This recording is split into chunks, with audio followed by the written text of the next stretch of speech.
warahmatullahi wabarakatuh. Ini adalah video pembelajaran teknik otomotif.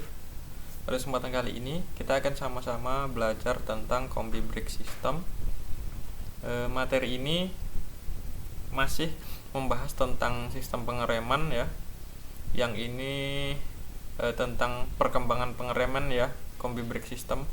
Nah, yang minggu lalu kan kita sudah membahas tentang anti-lock brake system, yang mana anti-lock brake system membahas tentang teknologi pengereman dengan cara elektrik ya. Kalau kombi brake system ini adalah pengereman ya, teknologi pengereman dengan cara mekanis yang dikembangkan oleh Honda ya, oleh pabrikan Honda. Baik, langsung saja kita masuk ke materinya. Nah, ini bisa kita lihat ya, ada sebuah gambar. Nah, saya bacakan dulu tapi fungsi rem CBS ya. Rem CBS atau sering disebut juga dengan kombi brake system adalah sebuah rem yang ada di kendaraan Matic Honda ya, khusus Honda ini karena pengembangnya Honda ya, yang mana tugasnya adalah melakukan pengereman ganda. Artinya ketika dilakukan pengereman roda belakang, maka fungsi pengereman depan akan mengikuti. Nah, ini ada kata kunci ya, kombi, habis itu ganda ya. Nah, jadi satu handle rem ditekan ya, maka terjadi dua pengereman, rem depan dan rem belakang ya. Tapi harus digarisbawahi bahwa rem CBS ini hanya bekerja ketika handle rem belakang ditekan ya, baru kedua roda atau kedua pengereman depan dan belakang akan melakukan tugasnya ya, tugas pengereman. Tapi kalau yang hanya rem depan saja yang ditekan, maka yang terjadi pengereman hanya rem depan, rem belakangnya tidak terjadi pengereman. Nah, di situ karena itulah maka di slide berikutnya akan kita bahas komponen-komponen yang bisa membuat seperti itu ya. Nah, ini kita amati dulu gambarnya. Nah, ini kan kalian sudah paham sekali ya dengan konstruksi seperti ini. Misalkan ini rem depan, ini pakai disc brake ya, rem belakang pakai drum brake atau tromol, rem depan pakai yang hidrolik itu ya. Nah, ini kan ada brake oilnya ya, ada apa ini, master cylinder ya. Nah, terus yang belakang ada handle-nya, ada slingnya, dan ada tromolnya. Nah, yang kita bahas kali ini sisi mekanisnya ya, sisi mekanisnya. Ini ada 3 buah komponen utama. Yang pertama yaitu equalizer ya, equalizer. Baru yang berikutnya adalah knocker ya, knocker joint ini ya, knocker joint sama connecting kabel. Jadi ada 3 yang harus benar-benar kita pahami di konstruksi rem CBS, yaitu ada equalizer. Yang ini equalizer, ada knocker joint ya, knocker joint. Nah, yang ini dan juga knockernya ya. Nah, knocker itu apa? Nanti kita bahas. Dan yang berikutnya ada connecting kabel. Nah, kabel penghubung ya antara knocker joint dan equalizer, seperti itu ya. Ini pembahasan singkat ya, kalian harus paham ya. Nah, tolong di skip dulu ya, di pause dulu atau diulang-ulang videonya ya. Nanti pokoknya 3 itu yang perlu kalian ingat ya. Kalau tentang konstruksi, pertama ada equalizer, ada knocker ya, dan ada connecting kabel. Ada 3 itu yang paling penting kalau komponen. Kalau fungsi saya rasa kalian sudah paham ya. Baik, langsung ke slide berikutnya. Kita masuk ke pembahasan tentang equalizer. Nah, equalizer ini posisinya ya terhubung dengan handle ya. Equalizer ini terhubung dengan tuas ya, tuas rem belakang ya, tuas rem belakang. Dia posisinya di kiri ya, di kiri. Rem belakang tuh kan tuasnya di kiri ya, rem belakang tuasnya ada di sebelah kiri. Ini khusus untuk matic ya, rem CBS ini dikembangkan untuk matic. Nah, coba diperhatikan, ini ada ada mekanisme seperti ini. Nah, ini yang namanya equalizer. Nah, dari sini ke sini, ini yang namanya equalizer. Sementara yang kotak ini namanya equalizer box ya, equalizer box ya. Nah, yang ini namanya equalizer.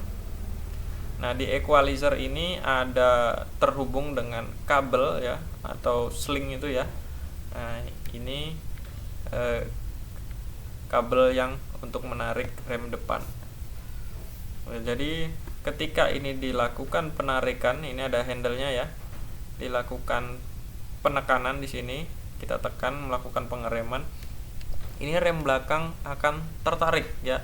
Jadi selingnya ini nyambung sampai ke roda belakang itu ya. Jadi tuas yang bagian untuk membuka kampas itu akan terbuka, ini terhubung di sana. Ya, kita sudah membahas rem tromol, jadi kalian harus paham ya. Yang ini adalah kabel rem depan ya, kabel rem depan atau penghubung ya, penghubung yang menuju ke knocker tadi ya. Baik, ini kita urut menujunya kemana ya, menujunya kemana. Mari kita masuk ke slide berikutnya.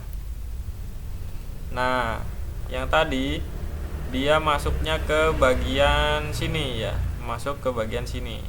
Nah, ini namanya equalizer ya. Satu equalizer, knocker ya, knocker join ya. Ini dia terhubung ke sini. Nah, ini knocker join dari sini ya. Nah, bagian ini. Nah, knocker. Nah, kita lihat knocker atau tuas rem ya, yang bagian ini. Nah, ini adalah knocker ya. Yang ini knocker. Yang ini lah. Nah, yang saya tunjuk ini namanya knocker. Pada CBS tuas rem dihubungkan menuju equalizer dengan sebuah knocker join. Nah, knocker joinnya ini. Nah, ini kenapa ditunjuk-tunjuk? Nah, ini adalah hal-hal yang perlu dirawat ya, yang perlu dirawat. Nah, ini ada setelannya ya, setelan rem CBS. Nah, ini seperti biasa ya, seperti ketika kalian menyetel main bebas kopling. Nah, seperti itu, main bebas kabel kopling ya, untuk kopling sepeda motor yang sport ya, yang kopling manual. Nah, ini sama ya. Nah, ini ada penyetelnya di sini. Ini pertama dikendorkan dulu ya, mur pengunci, baru yang ini dilakukan penyetelan untuk menyetel main bebas ini kabelnya ya. Jadi ini diatur-atur, baru ini nanti dikunci ya. Jadi mekanis sekali ya, cara kerjanya sangat-sangat mekanis. Nah, seperti itu. Ini diulang-ulang ya videonya ya. Nah, diperhatikan, ini namanya knocker ya. Ini namanya yang hitam ini knocker join. Kalau yang ini apa ini? Tuas ya. Jadi tuasnya ada dua ini. Kalau motor biasa kan jadi satu ini ya. Nah, jadi yang ini knocker, yang ini tuasnya, yang ini knocker join. Baik, berikutnya adalah connecting kabel ya, connecting kabel. Nah, connecting kabel itu yang ini ya, yang ini. Dia tugasnya menghubungkan antara equalizer dan knocker join. Nah, ini knocker joinnya ya, knocker join. Nah, yang ini tempat kita menyetingnya ya. Ada sebuah dudukan ini yang jadi satu sama dudukan rem. Nah, ini tahanan atau dudukan untuk penyetingan ya. Settingannya tadi kan di sini ya, ada dua buah mur ya, yang satu untuk mengunci atau mengencangkan, yang satu untuk menyetel main bebas dari kabel. Seperti itu. Ini mudah ya, tidak serumit ABS. Rem CBS ini mudah. Nanti penyetelannya ketika kalian beranjak ke praktek saja ya, karena ini masih COVID-19 ya, masih pandemi. Jadi sementara kita belajar teori-teori saja. Nah, berikutnya untuk cara kerjanya, ini saya ulang gambar di depan tadi ya. Cara kerjanya ada dua. Yang pertama, ketika rem kanan ditekan ya. Ketika rem kanan ditekan, rem depan ya, rem depan atau handle-nya itu di kanan itu ditekan. Nah, dia posisinya akan ke sana ya. Posisinya akan ke sana karena ini ada sebuah celah ya. Posisinya akan ke sini. Dia hanya terjadi pengereman di rem depan ya. Karena dia tidak menarik. Karena dia tidak menarik seperti itu ya. Karena dia tidak tertarik yang ini. Nah, karena dia ada masuk ke celah ini ya. Jadi yang terjadi pengereman hanya rem depan. Nah, ketika rem belakang ditarik ya, atau kita lakukan pengereman rem belakang, ini kita tarik. Nah, ini ada sebuah equalizer ya. Nah, equalizer ini masuknya itu satu kabel, keluarnya dua kabel. Yang kabel yang bagian belakang itu menuju ke tromol belakang. Bagian yang depan itu menuju ke kabel yang bagian depan ya, menuju ke knocker joint. Jadi ketika ini ditarik, ini akan menarik ya. Nah, tertarik seperti itu. Jadi bisa dipahami ya, bisa dipahami seperti ini. Kalau ini ditarik seperti ini kan, ini tertarik ya, ini mengendor ya. Nah, malah tidak menarik ini. Coba kalau yang belakang ditarik seperti ini. Jadi ada dua pekerjaan ya, ada dua cara kerja. Yang pertama, ketika rem depan ditarik, dia tidak melakukan pengereman pada rem belakang. Dan ketika rem belakang dilakukan pengereman atau tuasnya ditarik, maka yang depan tadi ikut mengerem seperti itu. Jadi intinya rem CBS ya, teknologi ini diciptakan untuk melakukan pengereman yang lebih aman ya, sehingga perbedaan putaran antara roda bagian belakang dan roda bagian depan ketika terjadi pengereman tidak terjadi perbedaan putaran yang amat jauh ya. Nah, biasanya perbedaan putaran yang amat jauh tersebut mengakibatkan roda slip ya, slip dengan jalan seperti itu. Makanya makanya ada sebuah teknologi seperti ini ya, teknologi seperti ini sehingga pengereman juga dapat dilakukan dengan aman ya. Loh, kenapa kok ketika melakukan pengereman depan rem belakang tidak ikut? Nah, karena sebenarnya daya putar yang paling besar itu ada di rem belakang ya.